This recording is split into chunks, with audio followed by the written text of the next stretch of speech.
आपल्या सर्वांचे स्वागत. आपल्याला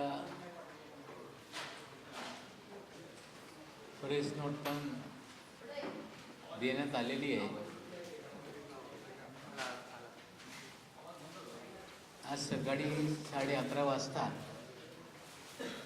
श्री धनंजय मुंडे यांनी राजीनामा भारतीय जनता पक्षाच्या आमदार या नात्याने राजीनामा दिल्यानंतर त्यांना पुन्हा राष्ट्रवादी काँग्रेस पक्षातर्फे विधान परिषदेसाठी उमेदवारी देण्यात आली.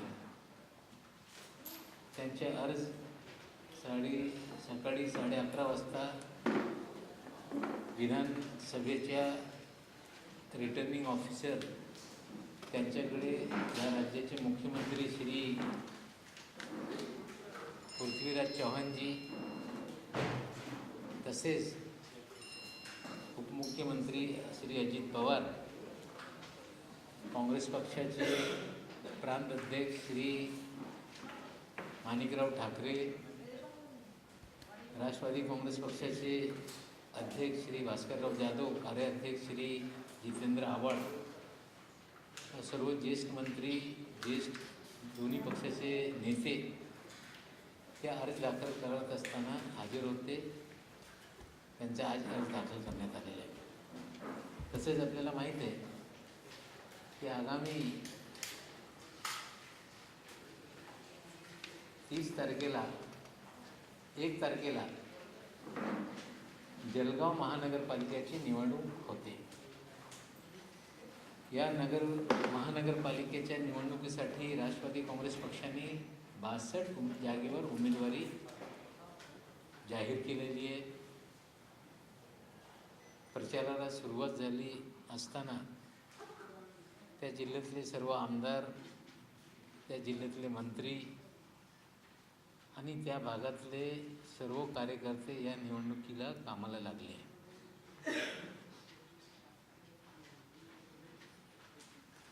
28 तारखेला या राज्याचे गृहमंत्री श्री आर. पाटील त्या प्रचार सभेला तिकडे जाणार आहे. त्यानंतर 29 ऑगस्ट रोजी श्री भास्करराव जाधव तसेच राज्याचे उपमुख्यमंत्री श्री अजित पवार त्यांची पण प्रचार सभा जळगाव महानगरपालिकेसाठी आयोजित करण्यात आलेली आहे. या जळगाव महानगरपालिकेमध्ये राष्ट्रवादी काँग्रेस पक्षाचे प्रयत्न होता की काँग्रेससोबत एकंदरीत निवडणूक लढायची, पण काही कारणामुळे दोन्ही पक्षाचे अस्थानिक नेते आघाडी करून ही निवडणूक लढण्याची परिस्थिती निर्माण करू शकले नाही. त्यामुळे राष्ट्रवादी काँग्रेस पक्षाने 62 जागेवर उमेदवारी भरलेली आहे. काही जागेवर जे उमेदवार होते त्यांची जात पडताळणीचा दाखला उपलब्ध झाला नाही, त्यामुळे उमेदवारी भरण्यात आली नाही. तरी जळगाव महानगरपालिकेमध्ये राष्ट्रवादी काँग्रेस पक्षाचे कार्यकर्ते, सर्व नेते एकजुटीने कामं करत आहे. आम्हाला अपेक्षा आहे की त्या महानगरपालिकेमध्ये जास्तीत जास्त जागा राष्ट्रवादी काँग्रेस पक्षाला मिळेल आणि जनतेचा प्रतिसाद चांगल्या पद्धतीने पक्षाला मिळणार आहे. तसेच आगामी लोकसभेची निवडणुकीच्या तयारीसाठी विभागीय मेळाव्याची सुरुवात होते. येणाऱ्या 7 तारखेपासून 7 सप्टेंबरपासून औरंगाबाद इथे मराठवाड्याचा विभागीय मेळावा आयोजित करण्यात आलेला आहे. त्या मेळाव्यामध्ये प्रांताध्यक्ष, कार्याध्यक्ष, राज्याचे उपमुख्यमंत्री, सर्व मंत्री, प्रमुख सगळे नेते आणि त्या विभागातले आमदार आणि सर्व प्रमुख जिल्हा परिषदेचे सदस्य, जिल्हा परिषदेचे अध्यक्ष, सर्व कार्यकर्ते व नेते त्या मेळाव्यामध्ये उपस्थित राहतील आणि येणाऱ्या लोकसभेची तयारीसाठी या पद्धतीने सगळे विभागीय मेळावे येणाऱ्या काळामध्ये होणार आहे. आपल्याला माहीत आहे की बरेच दिवसापासून राज्यामध्ये गेली 14 वर्ष सरकार संगती चालवत असताना राष्ट्रवादी काँग्रेस आणि काँग्रेस पक्षामध्ये एक सुकाणू समिती निर्माण करण्यात आलेली आहे. काही विषय असतील तर ही कोऑर्डिनेशन कमिटी त्याच्यावर चर्चा करते आणि कालच त्याची बैठक झाली. त्या बैठकीमध्ये राज्याचे मुख्यमंत्री, उपमुख्यमंत्री, दोन्ही पक्षाचे अध्यक्ष व राष्ट्रवादी काँग्रेस पक्षाचे आमचे दिल्लीचे नेते श्री प्रफुल्ल पटेल आणि काँग्रेस पक्षाचे जे या महाराष्ट्राचे इन्चार्ज आहे ते असे 6 लोक त्या बैठकीत उपस्थित होते आणि त्या बैठकीमध्ये चांगल्या पद्धतीने चर्चा झाली. बरेच दिवसापासून काँग्रेस पक्षातर्फे श्री माणिकराव ठाकरे सांगत होते की जिथे जिथे जे दोन्ही पक्ष स्थानिक स्वराज्य संस्था असतील, महानगरपालिका असतील किंवा इतर कुठल्याही ठिकाणी दोन्ही पक्षाने एकत्रित निवडणुका न लढता अध्यक्ष उपाध्यक्ष असतील, महापौर उपमहापौर असतील, अशी परिस्थिती असेल तिकडे या दोन्ही पक्षांनी निर्णय घेऊन संगती आला पाहिजे अशी मागणी श्री माणिकराव ठाकरे करत होते. आमच्या अध्यक्षांनी पण सांगितलं होतं की काँग्रेस पक्षाने याची सुरुवात केली पाहिजे. काल दोन्ही पक्षांनी निर्णय घेतला की या राज्यामध्ये जिथे तिथे अशी परिस्थिती असेल तिथे तिथे या पद्धतीचा काँग्रेस राष्ट्रवादी काँग्रेस पक्षाने स्थानिक नेत्यांनी निर्णय घेऊन शिवसेना असेल, भारतीय जनता पक्ष असेल किंवा इथला कुठलाही पक्ष असेल, मित्र पक्षाला डावलून एखादी सत्ता संपादित केली असेल की तात्काळ त्याला तिकडे पर्याय म्हणून या दोघं पक्ष एकत्रित आले पाहिजे आणि ती सुरुवात केली पाहिजे असा एकत्रित निर्णय झालेला आहे. आम्हाला अपेक्षा आहे की टप्प्याटप्प्यामध्ये लवकरात लवकर या राज्यामध्ये त्या स्थानिक लेवलवर जे आघाड्या न करता इतर पक्षासोबत जे आघाड्या झालेली आहेत ते संपवण्यात येतील आणि दोन्ही पक्षाचे नेते कार्यकर्ते बसून जिल्हा परिषदा असतील, पंचायत समित्या असतील, स्थानिक स्वराज्य संस्था जिथे जिथे वेगळ्या पद्धतीने जे निर्णय करण्यात आलेले आहेत ते संपवून दोन्ही पक्ष एकत्रित येण्याची प्रक्रिया येणाऱ्या काळामध्ये सुरू करणार आहे आणि मला वाटते याची सुरुवात कोल्हापूरपासून होईल आणि येणाऱ्या काळामध्ये हा सगळी दुरुस्ती होईल आणि दोन्ही पक्षाला जे अपेक्षित आहे तसा खालचे कार्यकर्ते निर्णय घेऊन ते विषय संपवणार आहे.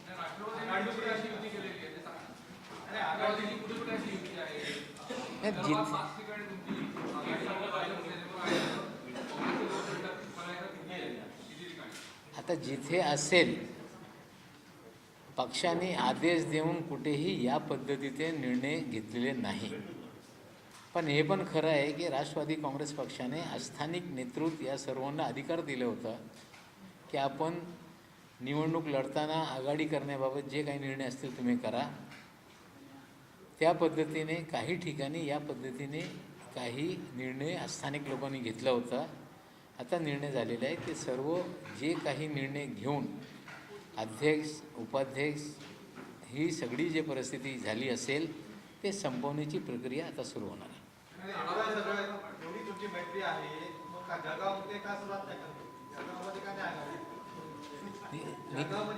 निकाल लागल्यानंतर महापौर बनवण्यासाठी विचार करू.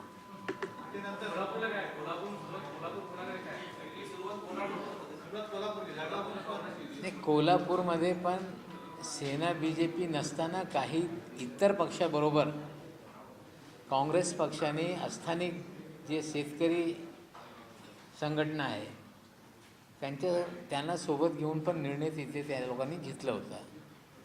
हे पण निर्णय झालेला आहे की कुठलाही पक्ष असेल जर दोन्ही पक्ष एकत्रित येऊन सत्ता येत असेल ते प्राथमिकता ती दिली पाहिजे आणि सुरुवात आम्हाला वाटते की कोल्हापूरपासून होणार आहे. काय स्थिती आहे? नाही, ते टोका आहे ना, तिकडे टोकापासून सुरू होणार आहे. कोल्हापूरमध्ये काय स्थिती आहे?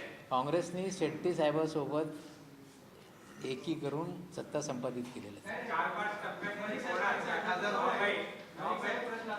एक एक एक एक एक एक एक मी करत. प्रक्रिया पूर्ण करणार. लोकसभेची निवडणूक लवकर होणार आहे. मला वाटतं महिन्या 2 महिन्यात ही प्रक्रिया पूर्ण होईल. कालच्या बैठकीत हाच विषय झाला की कोल्हापूरमध्ये जरी शेट्टीच्या पक्षासोबत आघाडी असेल तरी शेट्टी काही जातीवादी म्हणून गणले जाते. शेट्टीचा पक्ष हा तुमच्याच विचारांचा पक्ष आहे, तर आघाडीची निवडणूक काढण्याची सुरुवात. मुख्यमंत्र्यांनी सांगितलं शेट्टी साहेबांमुळे काँग्रेस आणि राष्ट्रवादी काँग्रेस पश्चिम महाराष्ट्रामध्ये अडचणी येते, पहिले तिकडे तोडलं पाहिजे असा मुख्यमंत्रीचा आग्रह होता.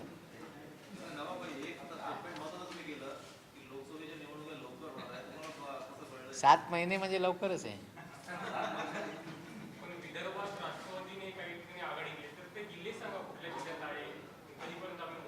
म्हणजे यवतमाळमध्ये आहे त्यामुळे जास्त दुखवले होते माणिकरावजी, त्यामुळे दिसतं की यवतमाळमध्ये ते आहे. पण आता निर्णय झालेला आहे, जिथे कुठे असेल ते संपवणार आहे.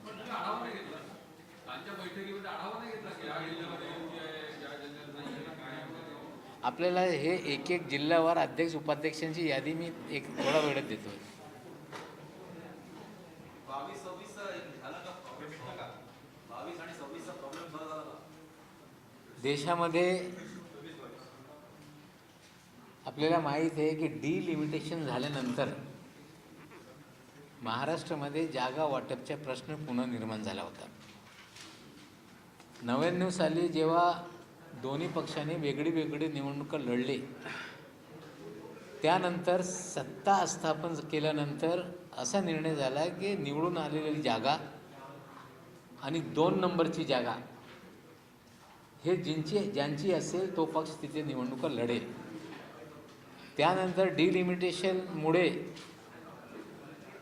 सीटची जॉग्राफिकल कंडिशन किंवा मतदार कमी जास्त इकडचे तिकडे गेले अशी परिस्थिती झाल्यानंतर बसून दोन्ही पक्षांनी निर्णय घेतला आणि त्या निर्णयाच्या अनुषंगाने 22-26चा आकडा निश्चित झाला होता. आणि मागच्या निवडणुकीमध्ये त्या पद्धतीने दोन्ही पक्षांनी विधानसभा आणि लोकसभेची निवडणूक लढली होती. आणि कॅमेरामॅन थोडंसं काय त्यांना सगळे कॅमेरामॅन आहे. दोन्ही पक्षांनी चर्चा करून 22 आणि 26 जागाचा फॉर्म्युला निश्चित केला होता. आणि मला वाटते की त्यानंतर लोकसभेची निवडणूक, विधानसभेची निवडणूक झाली आणि आकडे निश्चित झालेले. आता 22-26, 24-24 कोणी काही बोलत असेल त्या बाबतीत आम्हाला भाष्य करायचं नाही. आम्हाला वाटते की जे एक निर्णय झालेला आहे त्या निर्णयाच्या अनुषंगाने पुढची निवडणुका होतील आणि त्या पद्धतीने राष्ट्रवादी काँग्रेस पक्ष त्या जागेवर आपल्या तयारीला लागले.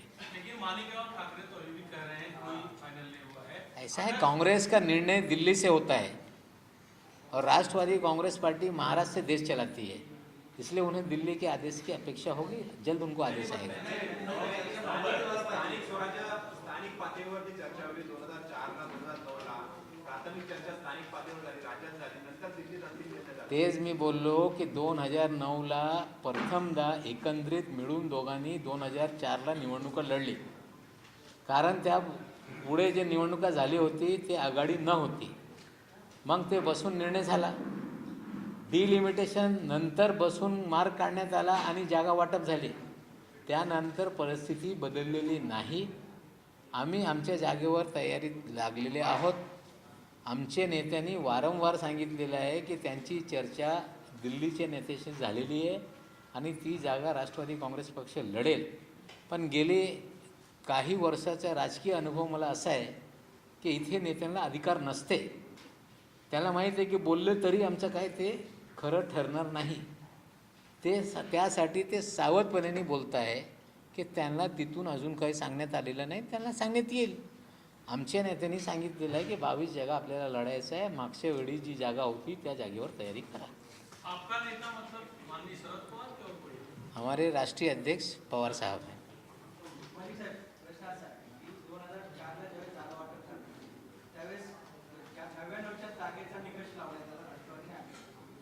त्याच्याबद्दल एक लोकसभा जास्त राष्ट्रपती आहे.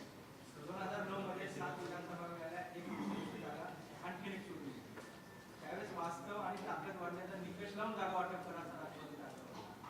आता काँग्रेसचा तोच आग्रह आहे की 2009चा निकष आणि वास्तव समोर घेऊन जागा वाटप व्हावं. काँग्रेसची ताकद 2009 मध्ये वाढली. ताकद कोणाची किती वाढली स्थानिक स्वराज संस्थेच्या निवडणुकीचा निकाल बघितल्यानंतर कळते. ताकद आत्ता निकष नाही, आत्ता निकष आहे आघाडी टिकवणे.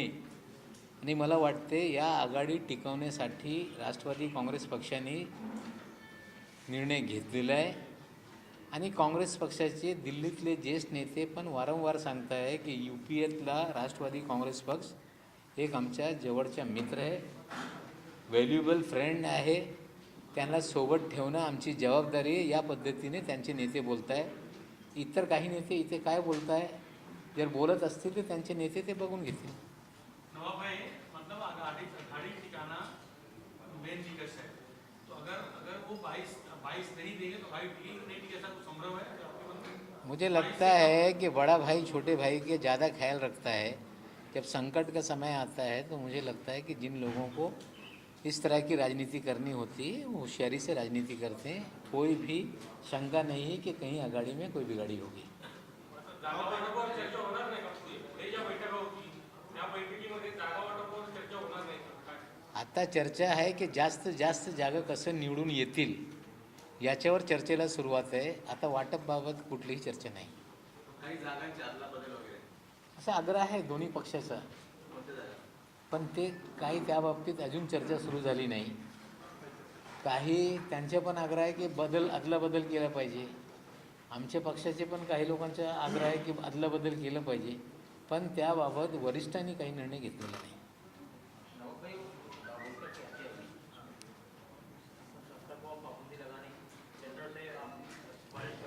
2 दिवसापूर्वी पुण्यात डॉक्टर नरेंद्र दाभोलकर साहेब यांची निर्गुण हत्या झाली. त्याच्या आम्ही लोकांनी निषेध पण केला. त्याबाबतीत पत्रक काढून जे पक्षाची भूमिका होती ती स्पष्ट केली. पण 2 दिवस झाले अजून मारेकरी पकडण्यात आलेले नाही. पण एक चर्चा आहे की या राज्यातले मुख्यमंत्र्यांनी त्याच दिवशी सकाळी स्टेटमेंट देऊन की गांधीजीच्या पद्धतीने दाभोलकर साहेबांची हत्या करण्यात आली. म्हणजे तो विचार संपवण्याच्या कुठेतरी कट कारस्थान आहे. या पद्धतीने त्या बोलल्यानंतर जे राईट विंगची एक्स्ट्रीमिस्ट संस्था किंवा त्या विचाराची जी लोक आहेत त्यांचे हात होऊ शकते अशी शंका या राज्यात देशभर निर्माण झाली.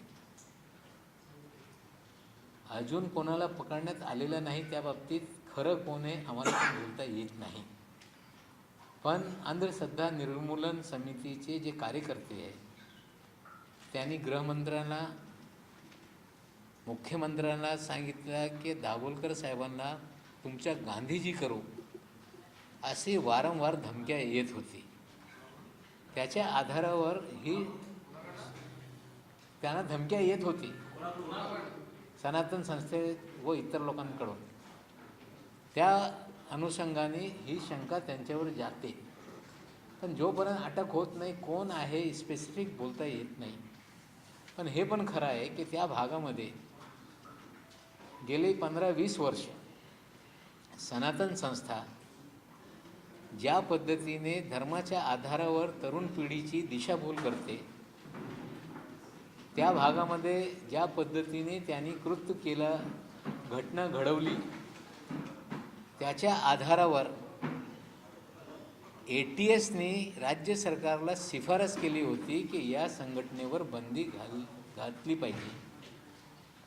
6 महिन्यापूर्वी राज्य सरकारने केंद्राकडे बंदी घालण्याबाबत प्रस्ताव पण पाठवला, पण अजून बंदी घालण्याचा निर्णय केंद्र सरकारने घेतलेला नाही.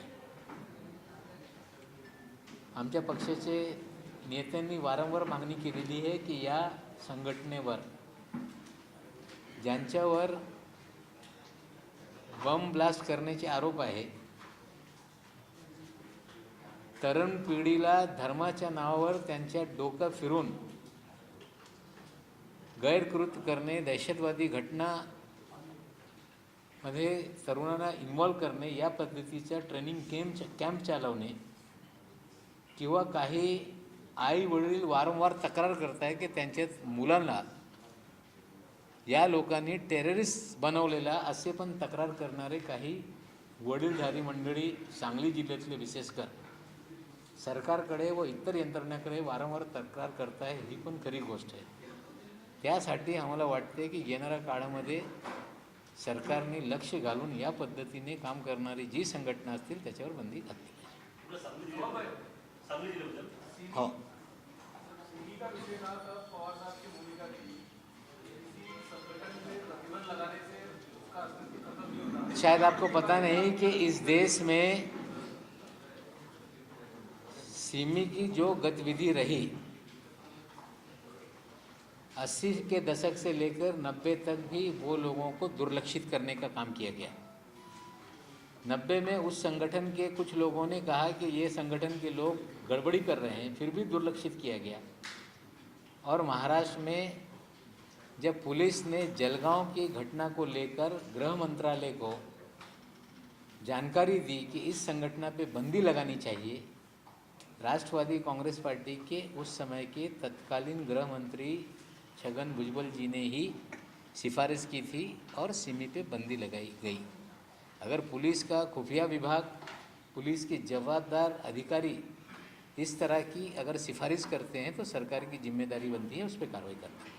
ये जो कानून बना है, इस कानून के तहत क्या मुस्लिम समुदाय में जो सुन्नी जमात है वो मजाक या ताबीज डंडे कराते हैं, उनके बारे में ये कानून लागू होगा कि नहीं? सबसे पहले जादू टोना विधेयक जो महाराष्ट्र में अध्यादेश के द्वारा कानून लागू करने का निर्णय सरकार ने लिया है, राष्ट्रवादी कांग्रेस पार्टी उसका स्वागत करती है. ये कानून किसी धर्म के विरोध में नहीं है.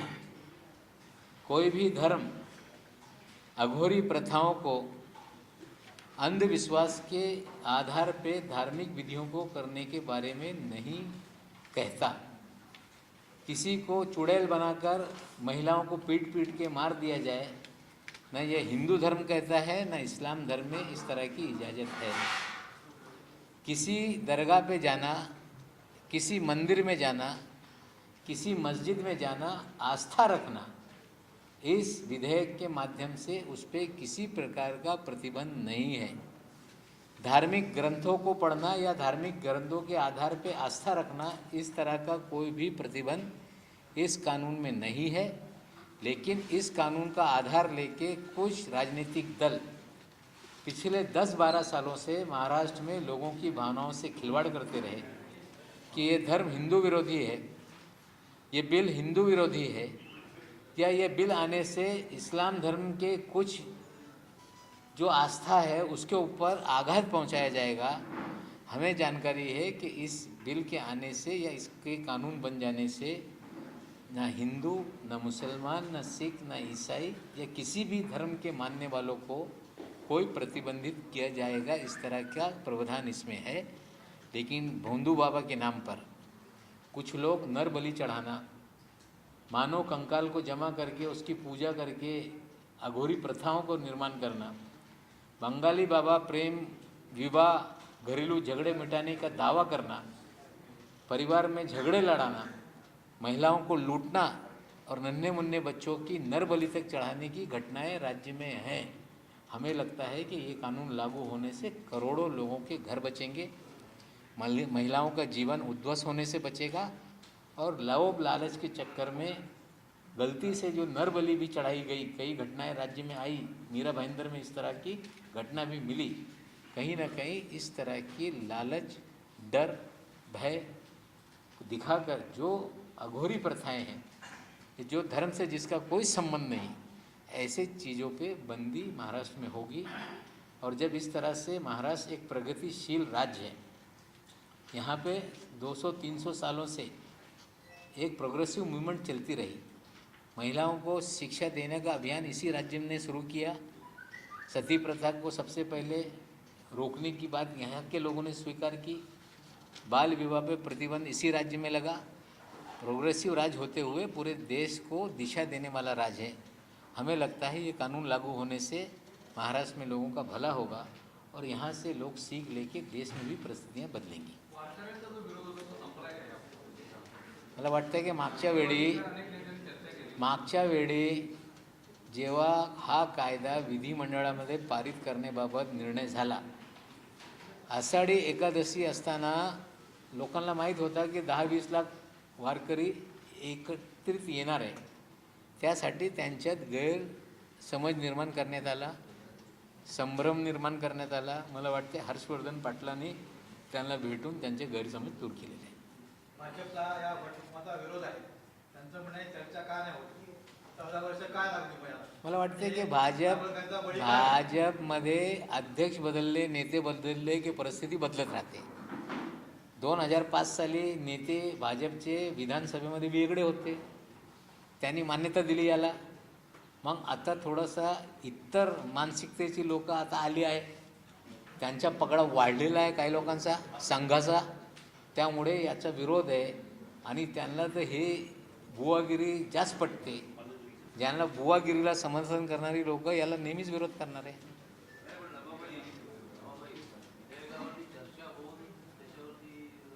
एखादा ऑर्डिनन्स आल्यानंतर अमेंडमेंट मूव्ह करण्याचे अधिकार असते. चर्चा असं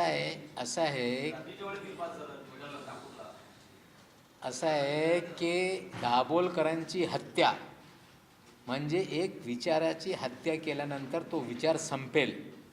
सरकारने एकाच दिवसामध्ये निर्णय घेऊन त्याला चोख उत्तर दिलेलं आहे की तुम्ही जरी हत्या करत असतील ते विचार थांबणार नाही, कायदा थांबणार नाही.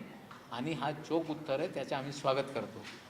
पण एखादा ऑर्डिनन्स काढल्यानंतर तो विधानसभेच्या पटलावर येणार आहे, त्याच्यावर चर्चा होणार आहे. कुणाची शंका असेल त्याचे उत्तर पण सरकार देणार आहे.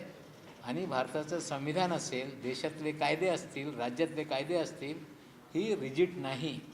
एकदा तयार झाले ते कधी बदलणार नाही अशी परिस्थिती नाही.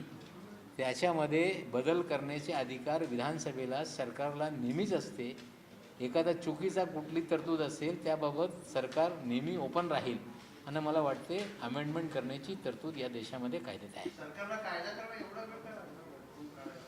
भारतीय जनता पक्षाने वारंवार लोकांची दिशाभूल करून, धर्माचा आधार घेऊन लोकांची भावना कसे दुखतील, सरकारच्या विरोधात एखादे धार्मिक वातावरण कसं निर्माण करता येईल, त्यासाठी वारंवार ते प्रयत्नशील होते. कधी वारकऱ्यांना भडकवणे, कधी इतरांना भडकवणे, आणि या पद्धतीने ते राजकारण करत होते. मला वाटते यापुढे त्यांची काय भूमिका असतील त्यांनी जनतेसमोर घेऊन जावा. सरकारची जी भूमिका आहे ते सरकार जनतेसमोर मांडते. नवाब जी, बोलकर क्या होते 2 दिन हो गए, सरकार आपकी है, गृह मंत्रालय आपकी है, क्या पूना शहर पूना में हुआ है? अभी तक कोई गिरफ्तारी क्यों नहीं? उसका जवाब डीजी देंगे. आज प्रेस कॉन्फ्रेंस शायद वहाँ है. आज वहाँ पे गृह मंत्री, मुख्यमंत्री और डीजी सभी लोग हैं. पूना में क्या परिस्थिति है, क्या है, वो अभी वहाँ वो जानकारी देंगे. पुलिस का प्रवक्ता करके मैं उसके ऊपर कुछ भाष्य नहीं कर सकता. जळगावमध्ये सगळ्या जागेवर तुम्हाला कॅडेट राहील जागा, केंद्र जागा नाही, जागा कमी लढवतो हे खरं आहे. काही जागेवर आम्हाला जे उमेदवारांचे जातीचे दाखले होते त्या दाखल्यांच्या आम्हाला स्क्रुटनी कमिटी करून त्यांना सर्टिफिकेट मिळाले नाही, त्यामुळे तिकडे अर्ज दाखल करता आला. नवाबभाई, मुख्यमंत्र्यांनी सांगितलं की आम्ही 3 संघटनावर बदलीसाठी प्रस्ताव केंद्राकडे पाठवले आणि केंद्राचं म्हणणं असं आहे की पुरेसे पुरावे सरकारकडनं आले नाही. दोन्हीकडे एकाच पक्षाचं सरकार आहे. सध्या देशाचे गृहमंत्री हे महाराष्ट्राचे माजी मुख्यमंत्री आहेत. तरी हा समन्वयाचा अभाव किंवा राज्य सरकारचं अपयश नाही केंद्राला अपयश यश हा विषय नाही. कुठलेही सरकार हे सगळे नियमावली किंवा कागदावर चालते. या सरकारने 6 महिने अगोदर